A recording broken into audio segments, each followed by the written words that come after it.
আমার প্রত্যেকেই কম বেশি পরিচিত।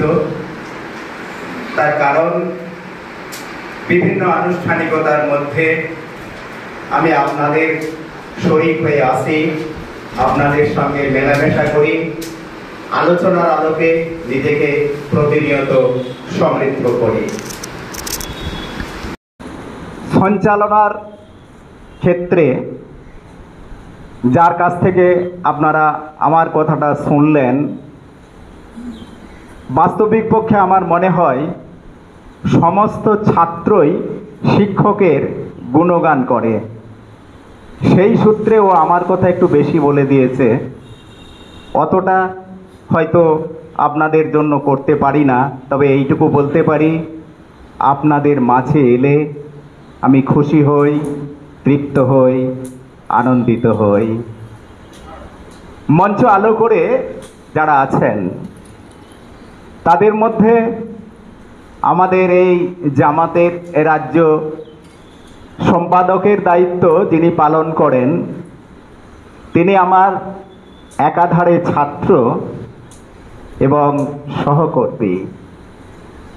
দুখুলাল নিবারণ চন্দ্র কলেজে তাকে ছাত্ররূপে যেমন পেয়েছিলাম, তার জন্য গর্ব যেমন অনুভব করেছিলাম, তেমনি আরও বেশি গর্বিত হয়েছি তাকে আমি সহযোদ্ধা হিসাবে, সহকর্মী হিসাবে আমার কলেজে ইতিহাস বিভাগের অধ্যাপক রূপে পেয়েছি। সেই পুত্র প্রতিম প্রিয় মশিউরকে আমি অন্তর থেকে ধন্যবাদ জানাই। আছেন মাস্টারমশাই, অনেক অনুষ্ঠানেই স্যারের সান্নিধ্যে আমি ছিলাম। স্যারের কথা আমাকে বারবার অনুপ্রাণিত করে, আর স্যারকে পেয়ে আমি কতটা আনন্দিত চিত্ত সেটা বোধহয় আপনারা বুঝতে পেরেছেন। আমাদের প্রথম যিনি বক্তব্য রাখলেন, যুক্তিনিষ্ঠভাবে খুব সুন্দরভাবে বিষয়টাকে পরিবেশন করে দৃষ্টি আকর্ষণ করলেন, তাকেও আমি অন্তর থেকে শ্রদ্ধা জানাই। কিছুক্ষণ আগে আপনারা দেখলেন লোহরপুর থেকে এসেছিলেন এবং কি সুন্দর যুক্তির আলোকে তিনি বিষয়টিকে আলোকিত করলেন, তাকেও শ্রদ্ধা এবং সালাম জানাই। আপনারা যারা সামনে বসে আছেন অনেকেই বয়সে আমার থেকে প্রবীণ, অনেকেই আপনারা আছেন আমার থেকে অনেক অনেক বেশি বয়োবৃদ্ধ। তাদের জন্য সম্মান সহযোগে সালাম জানাচ্ছি। আর যারা সমবয়স্ক বন্ধুতুল্য তাদের জন্য শুভেচ্ছা। সর্বোপরি যারা আমার কনিষ্ঠ এবং একদম চোখের সামনে তৈমুর থেকে আরম্ভ করে পিছনে দাঁড়িয়ে থাকা আমার প্রিয় ছাত্র, তারা সত্যিই আমার খুব স্নেহাস্পদ। তাদের জন্য রইল আমার বুক ভরা ভালোবাসা। আজকে আমরা বিশেষ একটি আলোচনার জন্য এখানে উপস্থিত হয়েছি এই বাসুদেবপুর স্কুলের নিউ বিল্ডিংয়ে। আসলে বাসুদেবপুরের সঙ্গে আমার যেন একটা আত্মার আত্মীয়তা। যে কোনো অনুষ্ঠান হলেই এখানে আসি, এই স্কুলে আসি এবং এইখানের নানা আনুষ্ঠানিকতার মধ্য দিয়ে নিজেকে সমৃদ্ধ করে নিয়ে যায়। কিছুদিন আগে এদের স্কুলের অনুষ্ঠানেও আমন্ত্রণ পেয়েছিলাম। আমার খুব কাছের মানুষ আসার কথা ছিল, এককালে এসএসসির দায়িত্ব সামলেছিলেন ওহাব সাহেব। উনি বললেন আমি তো যেতে পারছি না। আমরা না, মিজাউর সাহেব বললেন যে যাবেন, আপনি অবশ্যই আসবেন বলে কথা দিয়েছিলাম, কিন্তু যেতে পারছি না। ভালো লাগতো উনি যদি আসতেন, কারণ ওনার সঙ্গে আমার যে আত্মিক সম্পর্কের বন্ধনটা দীর্ঘদিন গড়ে উঠেছিল, তারই পরিপ্রেক্ষিতে আমি কিন্তু আমার এই এলাকার ছাত্রছাত্রীদের জন্য লড়াই দিয়েছিলাম, ফাইট দিয়েছিলাম। বলেছিলাম এরা বিড়ি অধ্যুষিত এলাকায় থাকে, পিছিয়ে পড়া জেলা, আমাদের অনেক কষ্ট করে লেখাপড়া শিখছে, যদি এদের স্কুলের কোনো চাকরির সঙ্গে যুক্ত করা যায়। অন্যায়ভাবে নয়, কারণ নৈতিকতার বিধান আমরা ভাঙতে পারি না। ন্যায়সঙ্গতভাবে তাদের যা আছে সেটাকে জাগিয়ে তুলে তাদের চেতনা উজ্জীবিত করে তাদের যদি স্কুলে দেওয়া যায়, তাদের দারিদ্র্য, তাদের মেধা, তার পরিপ্রেক্ষিতে সেই ভাবনায় শরিক হয়েছিলাম। আপনাদের ছেলে মেয়েরা যখন চাকরি পায় আপনারা যতটা আনন্দিত হন, আমি কিন্তু তার চেয়ে কম আনন্দিত হই না। আমি মনে করি ডিএন কলেজে যারা পড়াশোনা করে তারা সবাই আমার ছেলে মেয়ে। আশপাশে যত শিক্ষিত তরুণরা আছে তারা আমার সবাই ছেলে মেয়ে। তাই তাদের জন্য যদি কিছু করতে পারি সেটা আমার কাছে খুব গৌরবের হবে বলে আমি মনে করি। জামাত ইসলামী হিন্দ বহু পুরাতন সনাতনী একটি সংস্থা। এই সংস্থা যদিও আমরা প্রথম দিকে দেখেছিলাম তখন অবিভক্ত ভারতবর্ষে পাকিস্তানের সঙ্গে আত্মিক যোগসূত্রে গড়ে উঠেছিল। পরবর্তীকালে আমরা দেখেছি আমাদের এই ভারতবর্ষে তার শাখা গড়ে ওঠে এবং ওই স্বাধীনতা সংগ্রামের ধারায় স্বাধীনতার কিছু আগে এবং স্বাধীনতার কিছু পরে আমাদের এই কাছাকাছি দেশগুলোতে বা অবিভক্ত ভারতবর্ষে এই সংস্থাটি গড়ে উঠেছিল। এই সংস্থার একটা বড় দিক ছিল সমাজে যারা উপেক্ষিত, অবহেলিত, অশিক্ষিত কিংবা কুসংস্কারগ্রস্ত তাদের শিক্ষা চেতনার আলোয় আলোকিত করে তাদের সমৃদ্ধি প্রদান।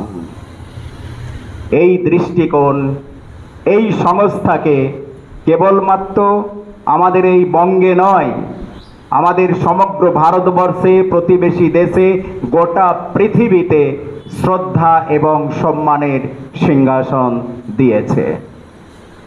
কোনো ভালো কাজ মানেই কিন্তু তার সঙ্গে জামাত যুক্ত। শিক্ষা চেতনার প্রসার মানেই তার সঙ্গে জামাত যুক্ত। পরাধীনতার শৃঙ্খল কাটিয়ে তুলে স্বাধীনতার স্বাদ দেওয়া মানেই জামাতের সংযুক্তি। অশিক্ষার অন্ধকার দূর করে দিয়ে শিক্ষা চেতনার আলো, প্রেমের হননের গান গাওয়ার ভাবনা মানেই জামাতের সংযুক্তি। এই রকম একটি সংস্থা যা বিশ্বজনীন সংস্থা, গোটা পৃথিবীতে যার প্রসার প্রচার, সেই সংস্থা তো অবশ্যই নৈতিকতার পথে চলবে, এই দৃঢ় বিশ্বাস আমার আপনাদের সকলেরই আছে।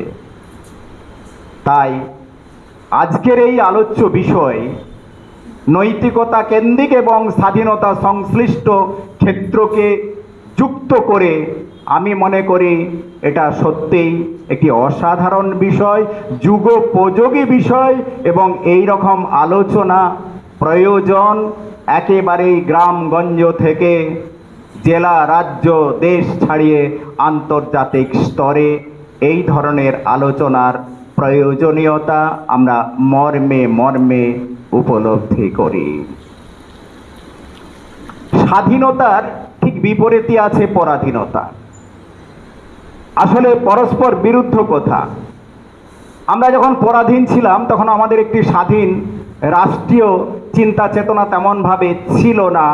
সাহেব কিছুক্ষণ আগেই বললেন যে আমাদের প্রয়োজন একটি স্বাধীন রাষ্ট্র। ইংরেজ প্রধানত আমরা সেটা পাইনি। দীর্ঘদিনের সংগ্রামের মধ্য দিয়ে আমরা স্বাধীন হয়েছি এবং অজস্র শহীদের রক্তস্নাত অবস্থার মধ্য দিয়ে আমরা স্বাধীন হয়েছি এবং এই স্বাধীনে বা এই স্বাধীনতায় আমার ইসলামী বন্ধুদের অনেক অবদান আছে, এটা আর বলার অপেক্ষা রাখে না। পরাধীনতার নাক ছিন্ন করে স্বাধীনতার স্বাদ প্রদানের ক্ষেত্রে আমার এই ইসলাম বন্ধুদের, ইসলাম ধর্মাবলম্বী বন্ধুদের অশেষ অবদানকে সকলে শ্রদ্ধার সঙ্গে স্মরণ করতে বাধ্য। স্বাধীনতা তো পেলাম, স্বাধীনতার স্বাদ পাওয়ার পরে আমাদের যা করণীয় ছিল সেগুলো কি আমরা করছি না।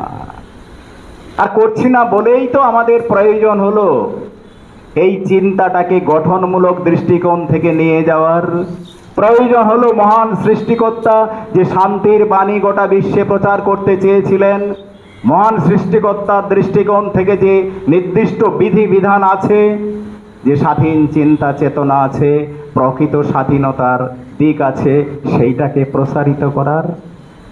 আর সেই ভাবনা সূত্রেই তো আমরা আজকের এই আলোচনার বিষয়টাকে গ্রহণ করে দীর্ঘ সময়কাল ধরে তার প্রচার প্রসারে মানসিকতা অন্তর থেকে নিয়েছি। এককভাবে কেউ আমরা কিছু করতে পারি না। যখনই আমরা সমবেতভাবে এই প্রয়াসটা নেব, তখন দেখবেন এমন একটা দেশ আমরা উপহার দিতে পারব যেখানে অজস্র সুখ এবং সীমাহীন ভালোবাসায় গড়া নতুন পৃথিবীর সন্ধান পাবেন। আসুন না, আমরা ধর্মীয় সংকীর্ণতা কাটিয়ে, আমরা অনৈতিকতার পথ পরিহার করে উদার চিন্তা চেতনার আলোকে, স্বাধীন চিন্তা চেতনার আলোকে নৈতিকতার বীজ বপন করি এবং ঘরে ঘরে, সমাজে সমাজে, জেলায় জেলায়, রাজ্যে রাজ্যে, দেশে দেশে যদি সেই নৈতিকতার প্রসার ঘটিয়ে দিতে পারি, তাহলে আমাদের কাঙ্ক্ষিত স্বপ্ন সফল হবে। আমরা নির্দিষ্ট লক্ষ্যে উপনীত হতে পারব। হ্যাঁ, আজকে জামাত এই কাজটা করছে, আপনারা শুনছেন, কিন্তু আপনারা শুনে যদি বাড়িতে গিয়ে সব ভুলে যান, এটাকে বাস্তবায়িত না করেন, জামাতের আদর্শ যদি আপনারা অন্তর থেকে গ্রহণ না করেন, তাহলে কোনো কাজের কাজ হবে না। তাই আজকের কথাগুলো যেগুলো আলোচনার আলোকে উঠে আসছে, বিভিন্ন বক্তা সুন্দরভাবে আপনাদের কাছে উপস্থাপিত করছেন, সেইগুলোকে কার্যকর করতে হবে। বাড়িতে সন্তান যদি কোনো অপরাধ করে, তাকে সেই অপরাধের পথ থেকে ফিরিয়ে আনার দায়িত্ব আপনাদের। আপনারা বলবেন আপনারা শিক্ষা নিকেতনে আছেন, আপনারা করুন। হ্যাঁ, আমাদেরও দায়িত্ব আছে, কিন্তু আমরা আপনাদের সন্তান সন্ততিদের কতটা সময় পাই বলুন তো?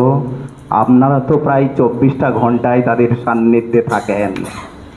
তাদের যদি শুধরানোর ব্যাপার থাকে, তাদের যদি নৈতিকতার মন্ত্রে দীক্ষিত করার বিষয় থাকে, তাহলে আপনাদেরই অগ্রণী ভূমিকা নিতে হবে।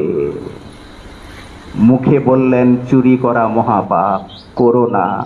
মুখে বললেন স্মোক করা উচিত নয়, করো না। মুখে বললেন ড্রিঙ্ক করা উচিত নয়, করো না। কাজ হবে না। নিজের জীবন দিয়ে, নিজের আদর্শ দিয়ে, নিজের বিধান দিয়ে, নিজের নীতি নির্দেশিকা দিয়ে, মহান স্রষ্টার আদর্শকে মাথায় রেখে যদি সেটাকে বাস্তবায়িত করতে চান, তাহলে হবে। আমি কয়েকটা ঘটনা বলছি যেগুলোর সঙ্গে আমি ব্যক্তিগতভাবে জড়িত। সেখানে দেখুন আমরা মুখে কি বলি আর কাজে কি করি। বর্ধমান বিশ্ববিদ্যালয় একটা আলোচনা চক্রে আমার আমন্ত্রণ ছিল।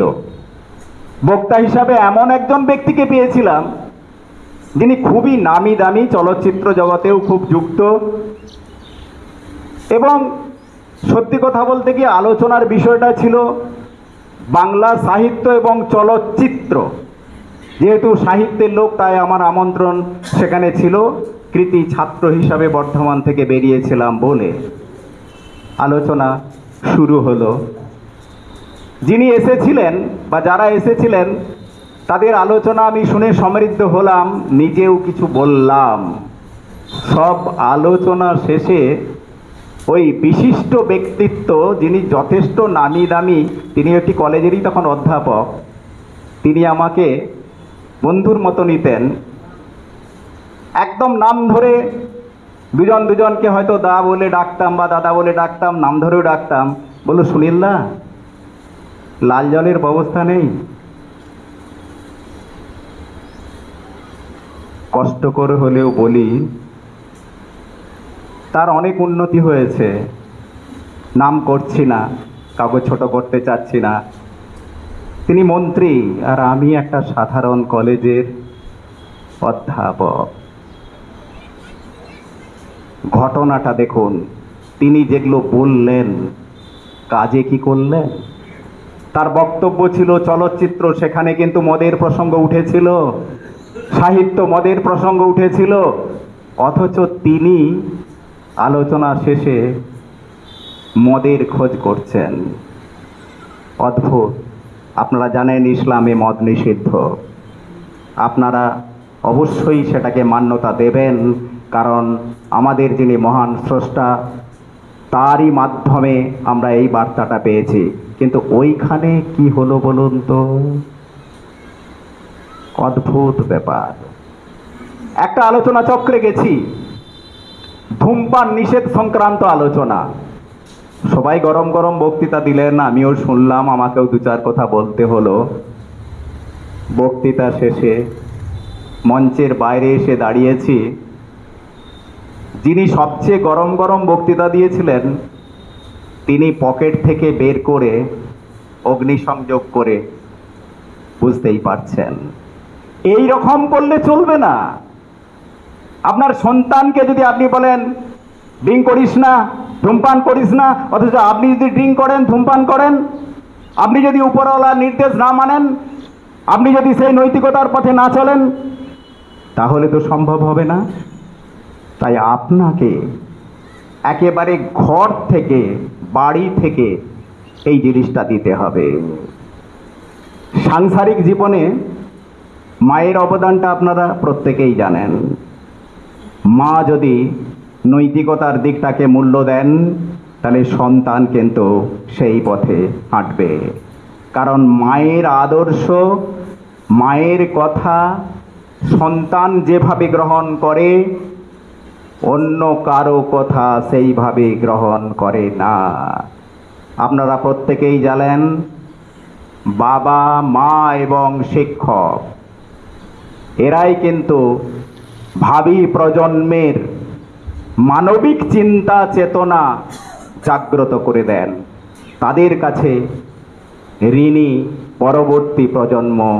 তাই বাবার বিকল্প হয় না, মায়ের বিকল্প হয় না, শিক্ষকের বিকল্প হয় না।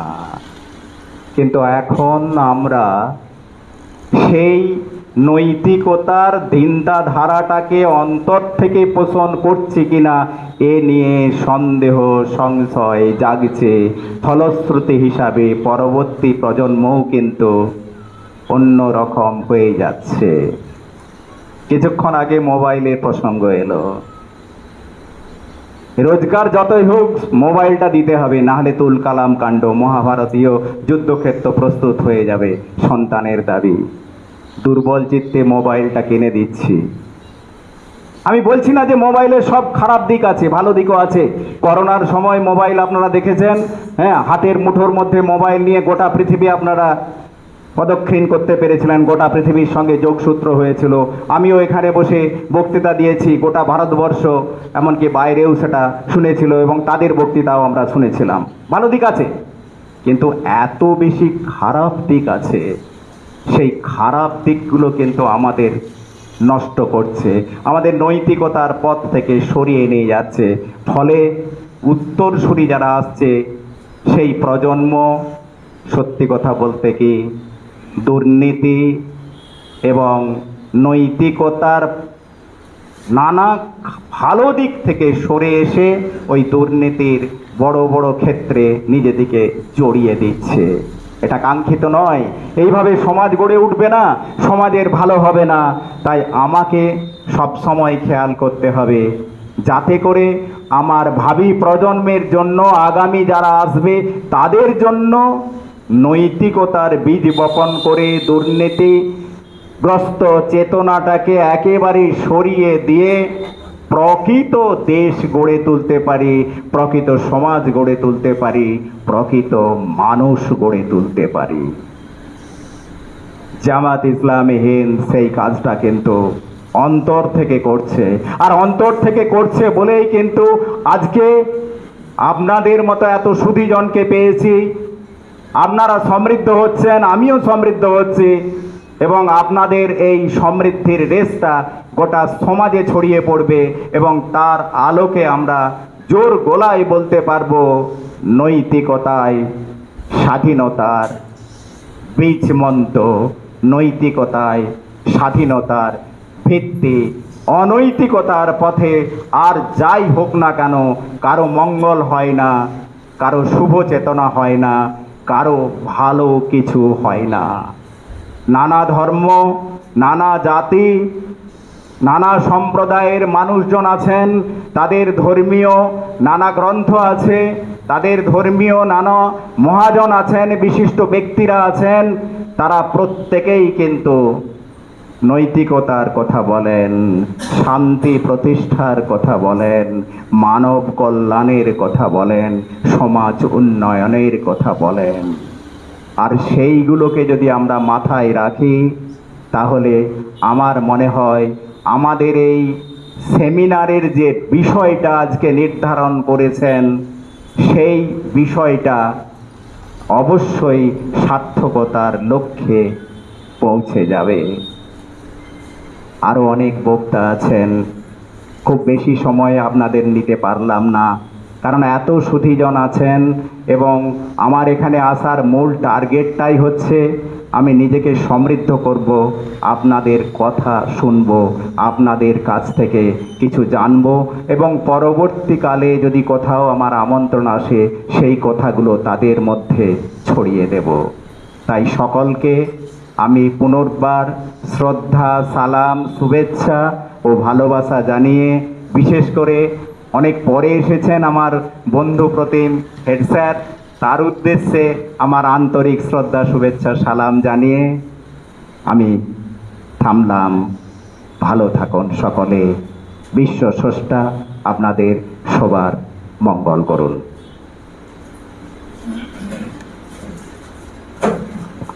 অসংখ্য ধন্যবাদ, অসংখ্য ধন্যবাদ আমাদের সম্মানিত শিক্ষক ডক্টর সুনীল কুমার দে মহাশয়কে। তিনি যথেষ্ট জ্ঞানগর্ভ বক্তব্য রেখেছেন, যেগুলো আমাদের চলার পথের পাথেয় হিসেবে বিবেচিত হবে। আমরা আশা রাখব আজকে যেরকম এসেছেন, এর পূর্বেও অসংখ্যবার আমাদের মাঝে এসেছেন, আগামী তো একই রকমভাবে আমাদের সাথে আসবেন, আমাদের মাঝে তিনাকে পাবো এই আশা রাখছি এবং সেই সঙ্গে আবারও ধন্যবাদ জানাচ্ছি। আমরা প্রোগ্রামের শেষ দিকে এসে উপস্থিত হয়েছি। আমরা যে স্কুলে প্রোগ্রাম করছি সেই স্কুলেরই প্রধান শিক্ষক মহাশয়কেও আমরা বক্তা হিসাবে চেয়েছিলাম, যদিও তিনি ব্যস্ততার কারণে খুব শেষ দিকে এসে উপস্থিত হলেন। তবু আমরা ডেকে নিচ্ছি তিনাকে খুব সংক্ষিপ্ত আকারে কিছু বলার জন্যে। আজকের এই সুধী সমাবেশের যে মূল থিম, নৈতিকতায় স্বাধীনতার ভিত্তি। আসুন স্যার, সংক্ষিপ্ত আকারে কিছু।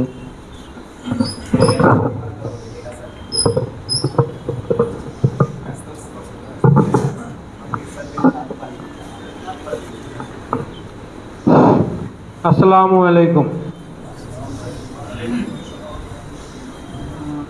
মঞ্চে উপবিষ্ট জামাতে ইসলামী হিন্দের কর্মকর্তা বৃন্দ আছেন, অতিথিবৃন্দ, আমার শ্রদ্ধেয় স্যার এখানে উপস্থিত আছেন এলাকার বিশিষ্ট ব্যক্তিবর্গ। খুব সুন্দর আলোচনা, এবং আলোচনার টপিকটা আমি দেখার পর ভেবেছি যে এটা কার মাথা থেকে বেরোলো, মানে মোরালিটি ফ্রিডম। খুব কম লোকে ভাবনা, এগুলো খুব উঁচু থিঙ্কিং না থাকলে মনে হয় এই ধরনের ভাবনা আসে না। যে স্বাধীন মানে নৈতিকতা হচ্ছে স্বাধীনতা। আমাদের যে স্বাধীনতার কনসেপ্টটা একটু খুব বড় কনসেপ্ট, আলোচনা নিশ্চয় আছে।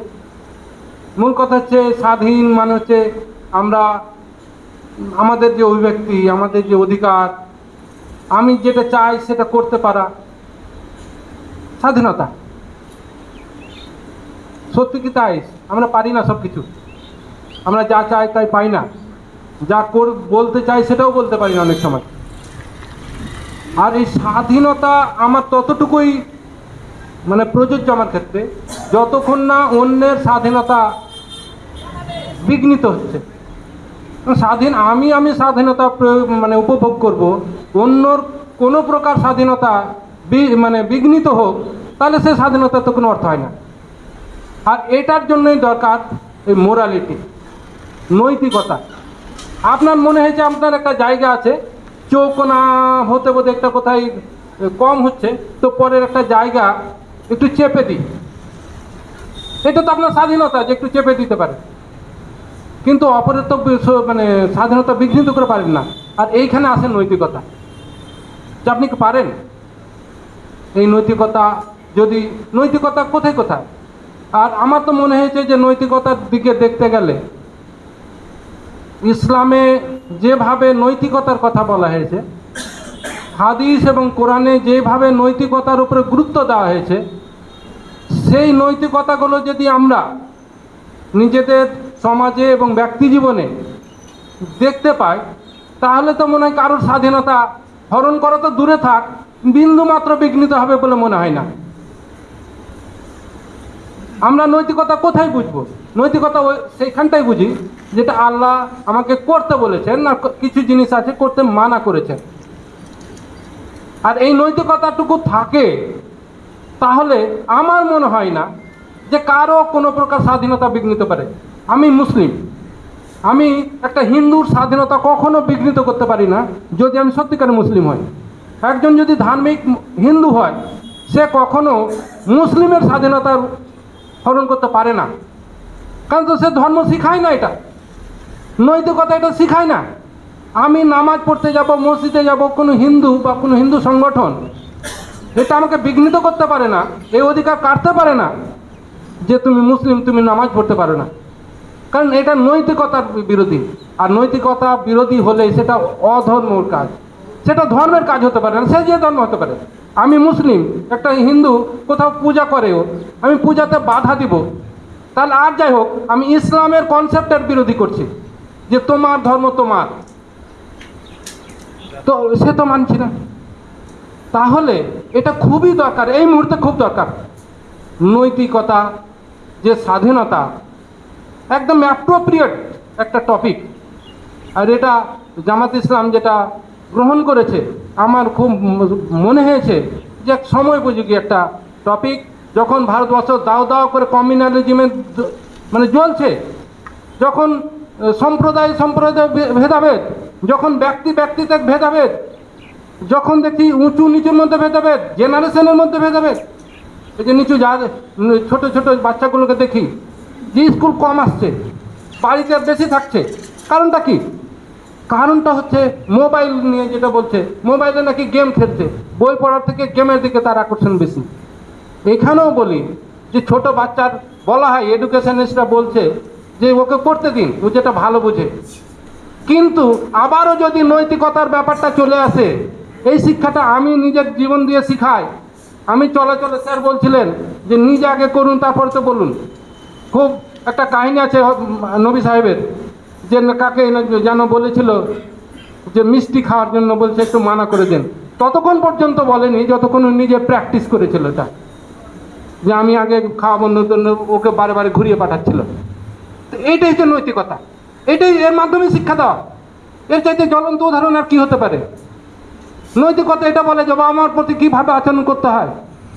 একজন যুদ্ধে যাবে, নবী সাহেব কাছে বললো যে আমি জিহাদে যাব, যুদ্ধে যাব। বলছে বাড়িতে কি আছে? বাড়িতে একটু বৃদ্ধ মা আছে। বলছে যেতে হবে না আপনাকে, আপনি বাড়িতে মার সেবা করুন, এতে আপনি ওই পুণ্যটা পাবেন, ওই নেকিটা পাবেন, যেটা যুদ্ধে কি, কারণ অসহায় মা আপনার বাড়িতে। এর থেকে কি নৈতিকতা শিক্ষা আছে? একটা বৃদ্ধ মহিলা রাস্তায় কাঁটা ফেলে দেয়, একদিন কাঁটা দেখতে পেলেন না, বললো যে মেয়েটা কি অসুস্থ? নবী সাহেব নিজে গেলেন ওনার সাথে দেখা করতে। এই যে সহিষ্ণুতা, একেই সহিষ্ণুতা বলে। আমাদেরকে একটা যদি টন্টিং শুনেছি, আমি কানেও শুনিনি যে ও আমার সম্পর্কে খারাপ কথা বলেছে, এটাই যদি শুনেছি, তারপরে আমরা কি করেছি? ঝাঁপিয়ে পড়েছি, ওর বাড়ি গিয়ে ওকে তুলে আনার চেষ্টা করেছি, তুই আমার সম্পর্কে এই কথা বলিস। কিন্তু একজন কাঁটা ফেলে, ওই মহিলাটার খবর আর পথ পেল না যে কী ব্যাপার, আজকে কাঁটা পড়ে নেই, তো মনে হয় অসুস্থ। এর চাইতে মহানুভব চিন্তা আর কি হতে পারে? এর থেকে ভালো নৈতিকতার শিক্ষা কি হতে পারে? তাহলে আমরা যদি নৈতিকতার উপরে একটু গুরুত্ব দিই, তাহলে অবশ্যই আমাদের যে মহামানবগণ এসেছেন, অবশ্যই হযরত মুহাম্মদ সাল্লাল্লাহু আলাইহি সাল্লাম আছেন, বুদ্ধদেব আছেন, অনেকেই আছেন, মহাপুরুষরা অনেকে এসছেন, ভালো কথা বলেছেন, নৈতিকতার কথা বলেছেন। এই কথাগুলোকে যদি আমরা বাস্তবে নিজের জীবনে না প্রয়োগ করতে পারি, তাহলে স্বাধীনতার কোনো মানে থাকে না। যে কেউ ইচ্ছা করলে আপনি রাস্তা দিয়ে যাবেন, আপনার কলার ধরে দু থাপ্পড় বলবে যে টাকা দে। বুঝলে কিসের টাকা? আপনার কাছ থেকে টাকা নিসনি মানে এই তো 10 দিন আগে আমি লিখে রাখবো নাকি তোর? এটা কি নৈতিকতা বিরোধী? টাকা তো বিভিন্নভাবে ইনকাম করা যায়, পারা যায় না? যারা রাস্তায় যাচ্ছেন ডাকাতি করে নেয়, পকেট মার করে, তারা কি নৈতিকতার ধার ধারে? ও তো নিজের স্বাধীনতা বলছে আমি খেতে পাই না, আমার মনে হচ্ছে ওর কাছে টাকা আছে জোর করে নেব। যদি একটা থিওরিতে বলে যে যার কাছে টাকা আছে ওর কাছে কেড়ে নিন, মাই স্ত্রী যে বড় লোক সাধারণ মানুষকে গরিব করে রেখেছে কিছু শ্রেণীর লোক, অতএব জোর করে কেড়ে নেয়। কিন্তু নৈতিকতা এটা বলে না, তা আপনি পরিশ্রম করুন। তাহলে স্বাধীনতাকে রক্ষা করতে গেলে প্রথম পদক্ষেপ যেটা হচ্ছে সেটা নৈতিকতার দিকে। তাছাড়া আমরা কোনোদিনই স্বাধীনতা রক্ষা করতে পারবো না, কারণ অনৈতিকতার সীমা নাই। ওর লোভের যেমন সীমা নাই, ওটারও সীমা নাই। আপনার স্বাধীনতা কাটতে কোনো সময় লাগে না, ও নিজের স্বার্থে কাটবে। যারা শাসক শ্রেণী আছে তারা কখনো দেখবেন যে মানুষে লাগিয়ে দিয়েছে, কখনো সম্প্রদায়ের নামে, কখনো হিন্দুর নামে, কখনো মুসলমানের নামে লাগিয়ে দেয়। দিয়ে কি করে? আমাদের স্বাধীনতা কাড়ে আমাদের হাত দিয়ে। এটা করে তো এটা শাসকদের নৈতিকতা? একটা শাসক পারে যে উনি প্রধানমন্ত্রী, উনি আরও কিছু রাষ্ট্রপতি, উনি পারেন কোনো একটা টার্গেটেড একটা সম্প্রদায়কে টার্গেট করতে? পারেন না, উনি সবারই প্রধানমন্ত্রী। এই প্রধানমন্ত্রী শাসকের নৈতিকতার বিরোধী ওটা। ওইভাবে যখনই নৈতিকতার বাইরে কাজ করে তখনই স্বাধীনতা হারিয়ে যায়, স্বাধীনতা শেষ হতে থাকে। আর এইটার একমাত্র রাস্তা আমাদের নৈতিকতার উপরে জোর দেওয়া, এবং আমাদের তো আলাদা করে বলতে হবে না যে নৈতিকতা কাকে বলে, কোনটা ভালো কাজ কোনটা খারাপ কাজ। আল্লাহ যেটা মানা করেছেন সেটা করব না, যেটা করতে বলেছেন সেটা করবো, এইটাই নৈতিকতা, একদম সিম্পল। আর কারো খারাপ কিছু যদি করা হয় সেটা নৈতিকতা হতে পারে না। কাউকে খারাপ কিছু করব, কার ক্ষতি করব, কাউকে মারবো, কাউকে হিংসা করব, কাউকে তাড়িয়ে দেবো, তার বাড়ি থেকে তাড়িয়ে দেবো, এটা কোনো নৈতিকতা নয়। আর এটা দিয়ে কোনো স্বাধীনতা আমরা করতে পারি না। কারণ আপনার ক্ষমতা যেখানে আছে সেখানে আপনি ক্ষমতা প্রয়োগ করবেন, কিন্তু অন্য জায়গায় একটা জায়গা আপনার ক্ষমতা শেষ হতে বাধ্য, ওখানে অন্য কেউ আপনার ক্ষমতা প্রয়োগ করবে। আপনি নৈতিকতার বাইরে যে কাজ করবেন, অন্য কেউ নৈতিকতার বাইরে গিয়ে কাজ করবে, দেশটা দেশ থাকবে না, বিশৃঙ্খলার জায়গা হয়ে যাবে। একটা খুব সুন্দর টপিক দিয়েছে জামাতে ইসলামী হিন্দ, আমি ওনাদের যারা কর্তৃপক্ষ আছে ধন্যবাদ জানাই যে এরকম একটা সুন্দর দিয়েছে। এবং এই প্রচারটা গ্রামে গ্রামে বাড়িতে বাড়িতে আমাদের জানানো দরকার, এবং এর গুরুত্ব বোঝানো দরকার যে কেন এই প্রচারটা দরকার আছে, কেন নৈতিকতার উপর জোর দেওয়া দরকার আছে। কারণ আমরা চোখের সামনে দেখেছি যে কিভাবে আস্তে আস্তে আমাদের সমাজ ক্ষয়িষ্ণু হয়ে যাচ্ছে, মূল্যবোধের অভাব ঘটছে। তো চারিদিকে মানে কি বলবো, মাদকাসক্ত থেকে শুরু করে মোবাইল গেম থেকে শুরু করে কি হচ্ছে না, ব্যভিচার থেকে শুরু করে এভরিথিং ঘটছে, বাড়ছে। এটা ছিল চিরদিনই, কিন্তু এটা বাড়ছে, এটাই হচ্ছে ভয়ের। এটাকে আমাদের সচেতন যারা নাগরিক আছে তারাকে এগিয়ে আসতে হবে, এবং আমাদের স্বাধীনতার জন্য এগিয়ে আসতে হবে, আমাদের বেঁচে থাকার জন্যই এগিয়ে আসতে হবে। আর যেহেতু শেষ মুহূর্তে এসেছি, সরি বিং লেট, আর সবাইকে ধন্যবাদ জানাই।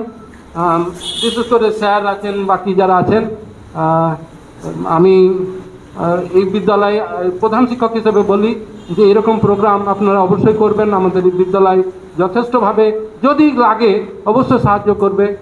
আর আমি তো নিজেকে গর্ব বোধ করি যে এরকম অনুষ্ঠান আমার বিদ্যালয়ে হয়েছে। ভবিষ্যৎ আপনারা করুন এই ধরনের প্রোগ্রাম। সবাইকে ধন্যবাদ। আসসালামু আলাইকুম। অসংখ্য ধন্যবাদ সম্মানিত শিক্ষক মিজাউর রহমান সাহেবকে। তিনি যথেষ্ট বাস্তব কিছু নমুনা তুলে আমাদের সামনে নৈতিকতা যে স্বাধীনতার ভিত্তি হওয়া প্রয়োজন, নৈতিকতা ছাড়া স্বাধীনতা থাকতে পারে না, তিনি আমাদের সামনে তুলে ধরেছেন। আমরা তিনাকে ধন্যবাদ জানাচ্ছি। সম্মানিত সুধীবৃন্দ, আমরা আজকের এই সভার এই সুধী সমাবেশের প্রধান বক্তা হিসেবে পেয়েছি আমাদের সংগঠনের জামাত ইসলামী হিন্দ পশ্চিমবঙ্গ শাখার সম্মানিত রাজ্য সম্পাদক মশিউর রহমান সাহেবকে। তিনাকে ডাকছি আজকের এই শেষ বক্তব্য পেশ করার জন্য।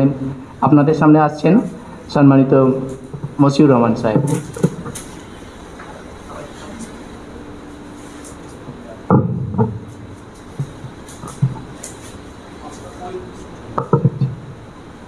আসসালামু আলাইকুম ওয়া রাহমাতুল্লাহি ওয়া বারাকাতুহু। আউযু বিল্লাহি মিনাশ শাইতানির রাজিম। বিসমিল্লাহির রহমানির রহিম। কাদ আফলাহা মান তাযাক্কা। সাদাকাল্লাহুল আযীম।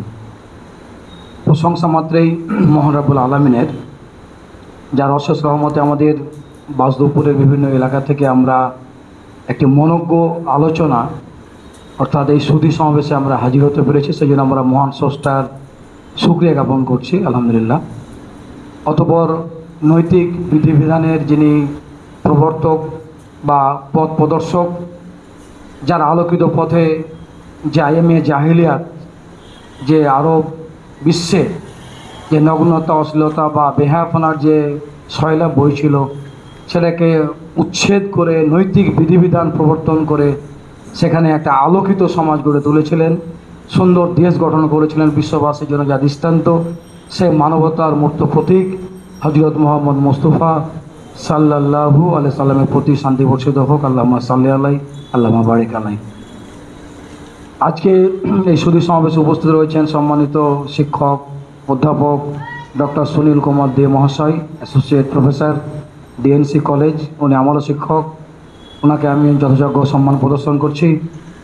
সম্মানিত প্রধান শিক্ষক জনাব মিজানুর রহমান সাহেব, তিনি খুবই সুন্দরভাবে আজকে যে আলোচনা সেটা দৃষ্টি আকর্ষণ করেছেন এবং খুব কম সময়ে উনি আমাদের বেশ কিছু উদাহরণ দিয়ে আমাদেরকে এই আলোচনার যে মূল দিক সেটা নির্দেশনা প্রদান করেছেন। আমাদের ব্লক নাজিম জনাব মাস্টার ওয়াকিল আহমেদ সাহেব রয়েছেন, জনাব শ্রদ্ধেয় শিক্ষক মতিউর রহমান সাহেব রয়েছেন, সহকারী হেড মোদারেস মাওলানা আব্দুল আলিম সাহেব রয়েছেন, প্রিয় সঞ্চালক সহ আমাদের মোকামি আমির মাস্টার আব্দুল লতিফ সাহেব সব এলাকার যারা উপস্থিত হয়েছেন, সকলকে হৃদয়ের অন্তঃস্থল থেকে শুভেচ্ছা জ্ঞাপন করছি। ভূমিকার দিকে না গিয়ে কিছু কথা আপনাদের সঙ্গে শেয়ার করতে চাই। যে কথাগুলো আমাদের সামনে এসছে সেই কথাগুলো না বলে বরং কিছু কথা সংযোজন করতে আমি চাইছি। আমাদের সম্মানিত জামাত ইসলাম হিন্দের রাজ্য শুরার মেম্বার জনাব মাওলানা আব্দুল মান্নান সাহেবকে আমি সামনে আসার জন্য অনুরোধ করছি। উনি এসছেন, একটা সামনের দিকে আপনি আসবেন।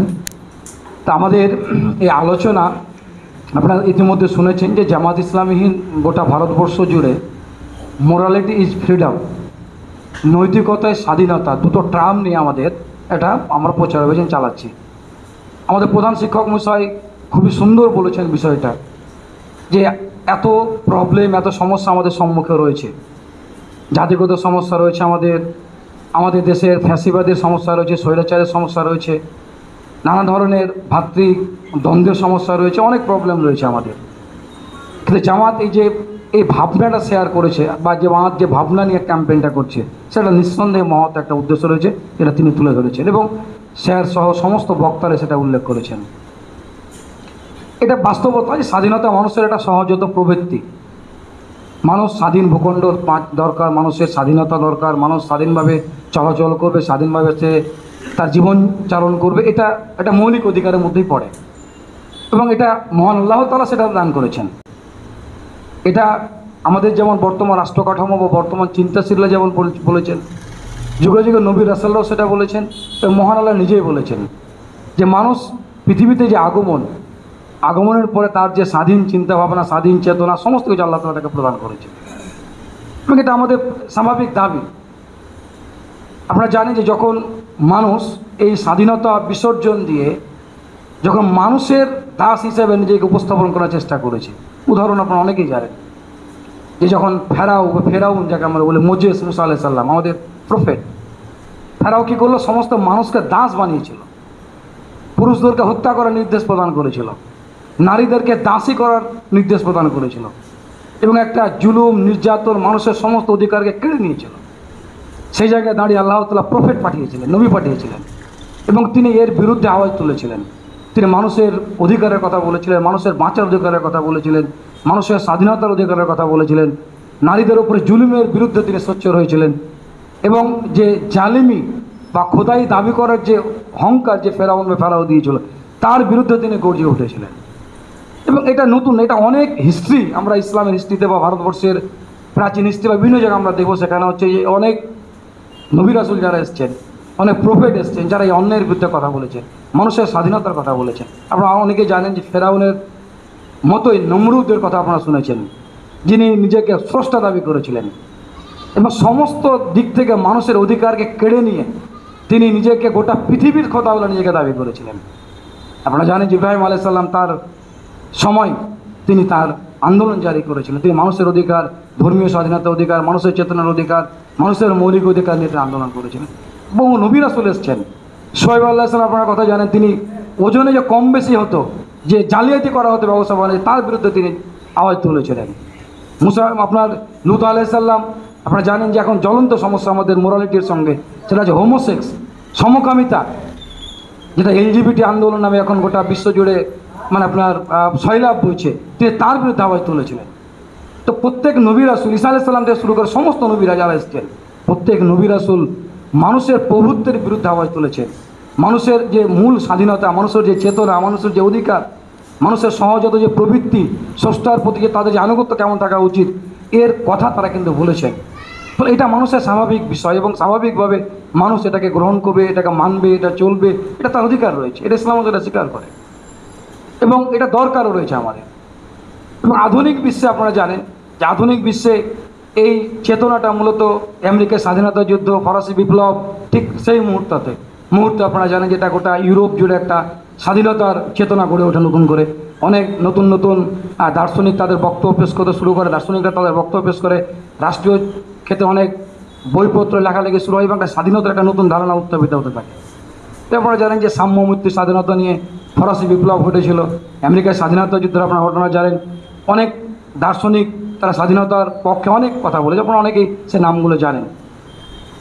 তো হয়তোবা সেটা যারা ধর্মীয় যে সমস্ত যারা শাসক ছিলেন বা যে সমস্ত রাজতান্ত্রিক শাসক ছিলেন তখন, বা গির্জা বা চার্চের যারা ফাদার মাদার ছিলেন বা যাজক ছিলেন, পোপ ছিলেন, তারা যেভাবে ধর্মীয় বিধিবিধানগুলোকে তারা উল্লঙ্ঘন করেছিলেন, যেভাবে তারা শোষণ নির্যাতন করেছিলেন, যেভাবে তারা মানুষের অধিকারকে কেড়ে নেওয়ার প্রচেষ্টা চালিয়েছিলেন, মূলত তার বিরুদ্ধে অনেক গবেষক, অনেক দার্শনিক, অনেক সাহিত্যিক তারা এর প্রতিবাদ জানিয়েছিলেন। সে স্বাধীনতার কিন্তু একটা লিমিট ছিল, আমার দৃষ্টিতে সে লিমিট ছিল, আনলিমিটেড কিন্তু ছিল না সে স্বাধীনতা। এবং তারপরে আমরা দেখলাম সেটা হচ্ছে একে একে আস্তে আস্তে আস্তে স্বাধীনতার একটা এমন একটা চেতনা তৈরি করা হচ্ছে যেটা বলগাই, মানে দুটো মত আমি আলোচনা থেকে সময় নেই, আমি সেই দার্শনিকদের বক্তব্য দিকে যাব না। দুটো মত আমরা দেখতে পাচ্ছি, সেটা হচ্ছে কি স্বাধীনতা একেবারে ফ্রিডম হওয়া উচিত, যেখানে কোনো বাধা থাকা উচিত নয়। এবং এই মতের লোকেরা যেটা যুক্তি পেশ করছেন সেটা হচ্ছে যে যদি অপরের কোনো অধিকার আমি হস্তক্ষেপ না করি, অপরের কোনো অধিকার ক্ষতিগ্রস্ত না হয়, তাহলে আমার স্বাধীনতাতে আমি যা ইচ্ছা তাই করতে পারি। এবং আরও বেশ কিছু গবেষক, অনেক সাহিত্যিক, দার্শনিক তাদের আবার বক্তব্য হচ্ছে যে স্বাধীনতা একটা সীমারেখা থাকা উচিত, রাষ্ট্রীয় আইনকানুন হোক, সংবিধান হোক, সামাজিক রীতিনীতি হোক, ধর্মীয় বিধিবিধান হোক, মোরালিটি হোক, একটা নিয়ন্ত্রণ অবস্থা থাকা উচিত। জামাত ইসলামী হিন্দ এই জায়গাটা আলোচনা করতে চাই যে যারা এই যে বলগাহীন স্বাধীনতার সওয়াল করছেন, এবং আপনারা জানেন যে বিভিন্ন দার্শনিক এই স্বাধীনতার পক্ষে যে বিভিন্ন যুক্তির অবতারণা করেছেন, বিভিন্ন চেতনার অবতারণা করেছেন, এবং এটাকে যেভাবে আন্দোলনের একটা জায়গায় নিয়ে আসা হচ্ছে গোটা বিশ্ব জুড়ে, এটার আসর আমাদের সোসাইটিতে পড়ছে। আমাদের ভারতবর্ষের যে সামাজিক, ভারতবর্ষের যে পারিবারিক যে মূল্যবোধ, ভারতবর্ষের যে ধর্মীয় মূল্যবোধ, ভারতবর্ষের যে সংস্কৃতি, ইসলামী যে সংস্কৃতি আমাদের জাতিগোষ্ঠীর যে সংস্কৃতি, সেটাকে একেবারে শেষ করে দেওয়ার একটা ষড়যন্ত্র করা হচ্ছে। এবং আপনারা অনেকেই জানেন যে হেগেল, ফ্রয়েড থেকে শুরু করে বিভিন্ন দার্শনিকরা ডারউইন তত্ত্ব, নানান নতুন নতুন কথা, নতুন নতুন তত্ত্ব তারা নিয়ে আসছেন এবং এটা তারা অ্যাপ্লাই করার প্রচেষ্টা চালিয়েছেন। তো স্বাধীনতার এই যে মানুষের স্বাধীনতার যে প্রয়োজনীয়তা, যেটা মোরালিটির সঙ্গে সংযুক্ত বলে আমরা মনে করি, সেটাকে বলগাহীনভাবে, সেটাকে অবিরামভাবে, সেটা কোনোভাবেই সীমাবদ্ধ নয়, একটা প্রচারণা গোটা দেশ জুড়ে চলছে।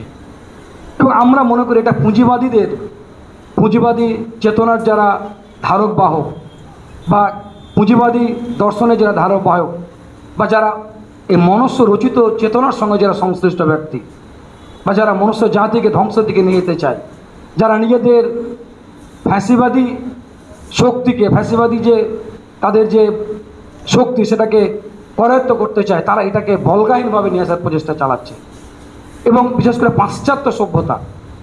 পাশ্চাত্য সভ্যতা আনলিমিটেডভাবে এই স্বাধীনতার চর্চা শুরু করেছে এবং নতুন নতুন দর্শন, নতুন নতুন চেতনা তারা এটাকে সামনে নিয়ে আসছে। এবং আমাদের প্রাচ্য দেশগুলো, এই সমস্ত আমাদের তৃতীয় বিশ্বের যেগুলো দেশ, তারা ঢালাওভাবে তার পিছনে ছুটছে। এবং এ কারণে আমাদের সমাজ, সোসাইটি, আমাদের পারিবারিক মূল্যবোধ একেবারে ধ্বংসে কেড়ে না দাঁড়াচ্ছে। এবং সবচাইতে যে এই স্বাধীনতা ধারণার সঙ্গে যে মহিলাদেরকে ব্যবহার করা হচ্ছে এবং মহিলাদের উপরে এটা বেশি প্রয়োগ করা হয়েছে, কারণ আপনারা জানেন যে পুঁজিবাদীরা এই মহিলাদেরকে ব্যবহার করে একটা মুনাফার একটা তারা অঙ্ক কষছে এবং নানাভাবে এই মহিলাদেরকে ইউজ করে, নারীদেরকে বেআব্রু করে, বেহায় করে, অশ্লীলতার দিকে নিয়ে এসে তাদের যে স্বার্থ সিদ্ধি করার জন্য চেষ্টা চালাচ্ছে। এবং এর কারণে গোটা মধ্যপ্রাচ্য, গোটা পাশ্চাত্য যে সমাজ, সেটা বিভিন্নভাবে আপনার ভুক্তভোগী হচ্ছে এবং আমাদের দেশও ভুক্তভোগী হচ্ছে। আমি শুধু একটু পরিসংখ্যান আপনাদের দিতে চাইছি যে তারা কীভাবে এই বল্গাহীন স্বাধীনতা বা ফ্রিডমকে সামনে নিয়ে এসে নৈতিকতা বিবর্জিত স্বাধীনতাকে প্রমোট করে যেভাবে তারা আমাদের এই সমাজকে, আমাদের দেশকে, আমাদের মানবতাকে হুমকির সম্মুখীন দাঁড় করাচ্ছে, যে একটা পরিসংখ্যান আপনাদের দিতে চাইছি। আপনারা দেখেছেন যে নারীদের অধিকারের উপর আন্দোলন বিপুল পরিমাণে হচ্ছে।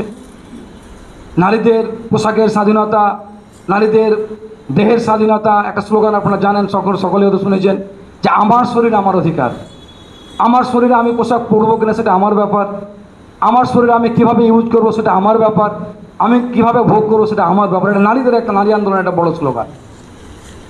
এবং এই চেতনাকে আমাদের গোটা পাশ্চাত্য সমাজ, আমাদের এই বল্গাহীন স্বাধীনতাকে আমাদের আমদানি করা হচ্ছে গোটা ভারতবর্ষে, গোটা আমাদের সোসাইটিতে।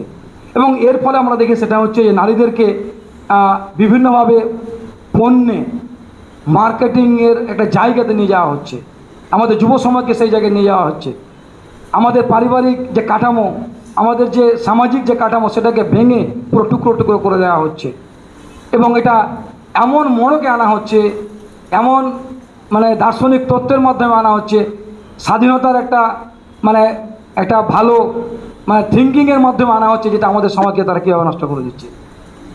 যদি আমরা দেখি তাহলে দেখব, বিশেষ করে যে আমাদের ভারতবর্ষের ক্ষেত্রে যদি আমরা দেখি তাহলে দেখব যে নারীদেরকে তারা পতিতাবৃত্তি, যৌন বৃত্তির পেশায় তারা নিয়ে যাচ্ছে। একটা পরিসংখ্যান এসে 2015 সালের, যেখানে বলা হচ্ছে ভারতবর্ষের মোস্ট গুরুত্বপূর্ণ বড় শহর যে 35টি আছে, সেখানে প্রায় 40 লক্ষ লাইসেন্সধারী যৌনকর্মী আছে। এটা কি? এটা স্বাধীনতার কথা বলা হচ্ছে, যেটা একজন নারী তার যৌনকর্মী হিসেবে, পতিতা হিসেবে সরকারের লাইসেন্স প্রাপ্তভাবে সে কী করছে, তা দেওয়া ব্যবসা করছে। এটা আমাদের মায়েদের, আমাদের পরিবারের কন্যাদের, দেশের এ সমস্ত মহিলাদেরকে পথে নিয়ে আসা হচ্ছে এবং এটাকে বৈধতা প্রদান করেছে ভারতবর্ষ। পাশ্চাত্য অনেক আগে সেটাকে বৈধতা প্রদান করেছে, আমাদের ভারতবর্ষ সেটাকে তুলে দিয়েছে যে আইনটাকে, এবং সেটাকে বৈধতা প্রদান করা হচ্ছে। আপনারা জানেন যে পর্নোগ্রাফি এখন একেবারে ইজি আমাদের যুব সমাজে করায়ত্ত করেছে এবং আমাদের প্রত্যেকটা পরিবার, ছেলে অ্যাডিকশন হচ্ছে এই পর্নোগ্রাফিতে। আর্যকরের ঘটনা আপনারা জানেন, দিল্লির নির্ভর কেস আপনারা জানেন, আপনার কামদুমি ধর্ষণ ঘটনা জানেন। কিন্তু প্রত্যেকটার সঙ্গে দুটো জিনিস যুক্ত, আপনারা অনেকে জানেন। সেটা হচ্ছে, একটা হচ্ছে আপনার পর্নোগ্রাফি, একটা হচ্ছে মদ। তো পর্নোগ্রাফির কথা বলা হচ্ছে যে আমাদের বড় বড় অ্যাপেল কোম্পানি, আইফোন কোম্পানি বা আমাদের জিএম গাড়ি, যে সমস্ত বড় বড় কোম্পানিরা যা ইনকাম করে, তার চাইতে শত শত বিলিয়ন বেশি ইনকাম হচ্ছে পর্নোগ্রাফি থেকে। এবং এটাকে বৈধ করা হচ্ছে পাশ্চাত্য সভ্যতার লোকেরা, এটাকে আমাদের দেশে আমদানি করা হচ্ছে, ওর উপমহাদেশে আমদানি করা হচ্ছে এবং সেটাকে শেষ করা হচ্ছে আমাদের। এবং এখানে বলা হচ্ছে যে আমাদের প্রায় একটা পরিসংখ্যানে বলা হচ্ছে প্রায় 97 বিলিয়ন ডলার এখানে ইনকাম করছে কারা? পুঁজিপতিরা। এবং চাইল্ড থেকে শুরু করে বড় মানুষ সবাই এসে এখানে আসক্ত। এবং পুরো একটা এত আন্দোলন করার পরে দেখা যাবে এখানে কোনো, আমাদের ভারতবর্ষে সেটা কিন্তু ব্যান্ড হয়নি এবং বিভিন্ন কান্ট্রিতে সেটা বৈধভাবে চলে যাচ্ছে। এবং নারী হত্যার কথা বলছে, আমাদের দেশের ক্ষেত্রে আসুন, যে নারীদের প্রতি যে বলাৎকার করা হচ্ছে বা আত্মহত্যা বা এই ধরনের প্রবণতা, আমাদের এনসিআরবি রিপোর্ট বলছে, ন্যাশনাল ক্রাইম ব্যুরো রিপোর্ট বলছে যে প্রতি 1 ঘন্টায় একজন নারী হয় আত্মহত্যা করছে, নাহলে তাকে হত্যা করা হচ্ছে। এবং 14 মিনিট, আপনারা সকলে জানেন 14 মিনিটে একজন নারী ধর্ষিতা হচ্ছে ইন্ডিয়াতে। এবং 2000 থেকে 2019 সালের মধ্যে একটা রিপোর্ট বেরিয়েছিল, যেটা আমাদের ক্রাইম রেকর্ড ব্যুরো রিকভার কথা বলছে আপনাদের, সেটা হচ্ছে 90 লক্ষ কন্যা ভ্রূণ হত্যা করা হয়েছে। জানি না এটা এখন অবৈধ, তা যা মোরালিটির বা কন্ডিশন বা যা ফ্রিডমের যে ভাবনা এদের, হয়তো বলবো এদের মানুষ হত্যা করাটাও ঠিক আছে, এটা করা যাবে। কারণ আপনারা জানেন যে অনেকে আত্মহত্যা করার এটা পারমিশন সুপ্রিম কোর্ট থেকে নিয়ে অনেকে হত্যা করছে। হয়তো আগামীতে এমনও শুনতে পাবেন যে হয়তো যে না, ভ্রূণ হত্যা করা যাবে, সেটা জায়েজ আছে বা সেটা বৈধ, এরকম একটা বিষয় আসতে পারে হয়তো আগামীতে। এবং এভাবে দেখা যাচ্ছে প্রতি বছর 50 লক্ষ নারী এবং শিশু পাচার হয়। কী জন্য পাচার হয় আপনারা সকলেই জানেন, যে নারীদেরকে এই ধরনের খারাপ কাজের সঙ্গে যুক্ত করার জন্য পাচার হয়। এটা আমাদের ভারতবর্ষের রিপোর্ট। পাশ্চাত্যের একটা তথ্য বলি, যে অবিবাহিত মা, আচ্ছা বিবাহ না করে সন্তান জন্ম দিচ্ছেন, এরকম সুইডেনের ক্ষেত্রে 50%, ডেনমার্কে 47%, নরওয়েতে প্রায় 46%, আমাদের বই বা তথ্যগুলো দেখলে পাবেন সবগুলো। ফ্রান্সে প্রায় 35%, ব্রিটেনে প্রায় 32%। এবং বিবাহ বহির্ভূত যৌন সম্পর্ক, যেটা আমাদের ভারতবর্ষ কিছু অবৈধ ছিল, তা আপনারা জানেন যে সেটাকে বৈধতা দেওয়া হয়েছে। এবং বিবাহের পরে যেটা লিভ ইন রিলেশন, যেটা বিবাহের পরে আপনারা জানেন 2018 সালে সুপ্রিম কোর্ট বলছে সেটা ঠিক আছে। তাহলে বিবাহ বয়স আপনার নির্ধারণ করা হয়েছে, আবার বিবাহের আগে আপনি কারোর সঙ্গে যৌন সম্পর্ক করতে পারেন, আবার বিবাহ করার পরেও আপনি আবার কারোর সঙ্গে যৌন সম্পর্ক করতে পারেন। এটা কোনো অবৈধ কাজ নয়। কে বলছে? সুপ্রিম কোর্ট বলছে। যেটা আগে আমাদের এটা মোরালিটির দিক থেকে, ধর্মীয় চেতনার দিক থেকে সেটা অন্যায় ছিল, কিন্তু এটা পাশ্চাত্যের যে প্রভাব, পাশ্চাত্যের যে সভ্যতার যে নগ্নতা, সেটা আমাদের সোসাইটিতে নিয়ে আসা হচ্ছে এবং সুপ্রিম কোর্ট বলে সেটা বৈধ। এবং বিশেষ করে যেটা হচ্ছে আমাদের যে তথ্যগুলো খুবই মারাত্মক আমাদের জন্য, সেটা হচ্ছে যে যেমন আমরা পাশ্চাত্যকে অনুসরণ করছি, অক্সফোর্ড বিশ্ববিদ্যালয় একটা পরিসংখ্যান বলছি আপনাকে, যে সেখানে প্রায় 51% নারী ছাত্রী যারা আছে, তারা বিবাহের আগে তারা কিন্তু কী করে, তারা মানে যৌন সংসর্গ বা তারা যৌন মানে সম্পর্ক স্থাপন করে বিভিন্নভাবে। এবং পাশ্চাত্যের আরও ঘটনা আপনারা জানেন। এবং ব্রিটেন থেকে শুরু করে বিভিন্ন জায়গাতে প্রায় 20% নারী যারা বিবাহের পরেও পরকীয়ার সঙ্গে যুক্ত রয়েছে, এবং সেটা সেখানে বৈধ, আপনারা জানেন। থাইল্যান্ডের অবস্থা খুবই খারাপ। থাইল্যান্ডের সরকারের যা ইনকাম হয়, 5 ভাগের 1 ভাগ ইনকাম হয় আপনার সেটা যৌন বৃত্তি থেকে, পতিতালয় থেকে বা এই ধরনের যৌন কার্য থেকে সেটা ইনকাম করা হয়। এবং ফ্রান্সের কথা বলা হচ্ছে 100 জন সন্তানের মধ্যে 60 জন সন্তান জারজ জন্মগ্রহণ করে, অর্থাৎ বিবাহ বহির্ভূত সন্তান জন্মগ্রহণ করে।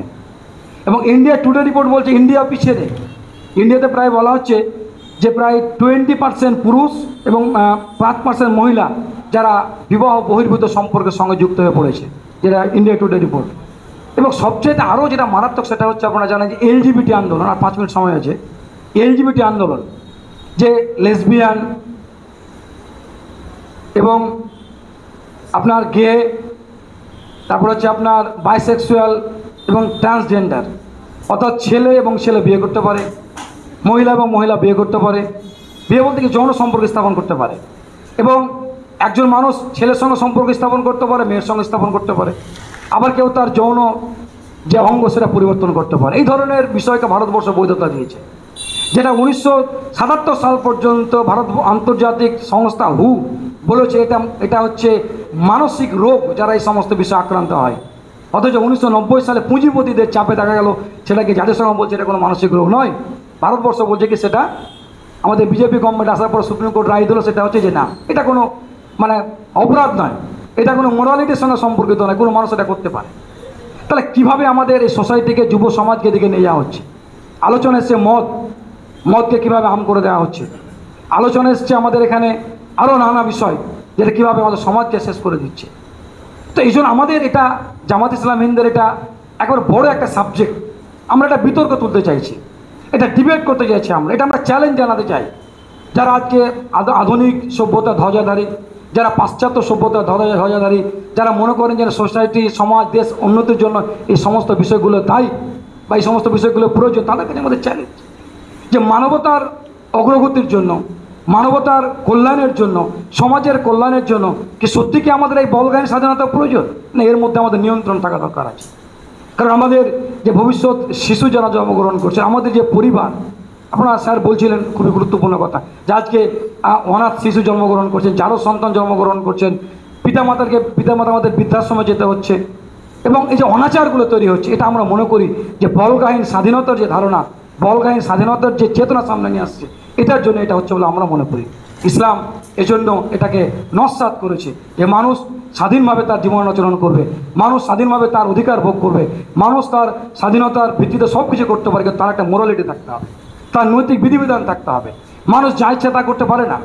মানুষ সভ্যতার ক্ষতি হয়, সমাজের ক্ষতি হয়, মানবতার অকল্যাণ হয়, এই ধরনের কাজ অপরাধ করতে পারে না। সেজন্য লিমিটেশন করা হয়েছে, সীমাবদ্ধ করা হয়েছে, এবং আমরা মনে করি যে এই সীমাবদ্ধ করার অধিকার কার আছে? আল্লাহর আছে, মানুষের।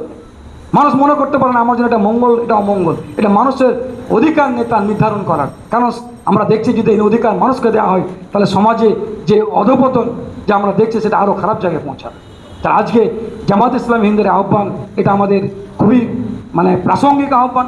আমি আপনাদের অনুরোধ করবো আহ্বানে সাড়া দিন, এবং আমাদের পরিবার, আমাদের সমাজকে আমাদের এদিকে মঙ্গলজনক জায়গায় নিয়ে যেতে হবে। আজকে হয়তো কেউ ভুল করে এলজিবিটির মতো জায়গায় আসক্ত হতে পারে, কেউ ব্যভিচারে আসক্ত হতে পারে, কেউ আরও অন্য কিছু ফিলিংসে যেতে পারে, সে অন্যায় অপরাধের সঙ্গে যুক্ত হতে পারে, এটা কোনো বিষয় নয়, এটা হতে পারে। এটা ইসলামও তার এর ব্যবস্থাপনা রেখেছে। কোনো মানুষ যদি ব্যভিচার করে, অন্যায় করে, খারাপ করে, তার জন্য তৌবার পদ্ধতি উল্লেখ করা হয়েছে, তার ইসলার পদ্ধতি উল্লেখ করা হয়েছে।